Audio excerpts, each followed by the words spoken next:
Tamponare la carenza di medici ed evitare che si trasformi da problema ad emergenza. L'esperienza dei medici a gettone si sta concludendo. Da luglio la Regione Veneto, così come le altre regioni italiane, non può più fare nuovi contratti. Il problema però rimane. Di qui la decisione già adottata di reclutare medici da altri paesi, anche se il loro titolo di studio non è stato riconosciuto dal nostro paese. Una strada che la Regione sta perseguendo convintamente e a cui potrebbe presto affiancarsi anche un'altra misura, quella dell'appalto genuino. Verranno quindi appaltati non le prestazioni singole dei medici gettonisti, ma interi reparti ospedalieri. Una via già sperimentata nelle località turistiche, a Jesolo come ad Auronzo, spiega l'assessore regionale alla sanità veneto Manuela Lanzarin. La norma nazionale prevedeva il 31-12 di luglio lo stop per ricorrere ai medici gettonisti. È chiaro che gli appalti che erano in itinere, erano stati banditi prima, proseguono fino alla scadenza naturale.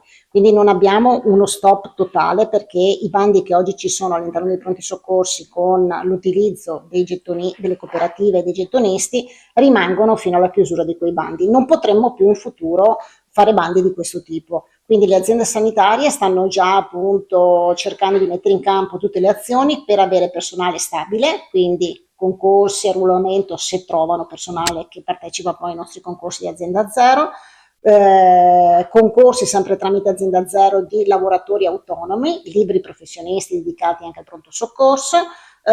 Stiamo cercando di mettere in campo, se no anche alcune aziende, anche provando i cosiddetti appalti genuini, ossia la gestione insomma di settori completi e non del singolo professionista.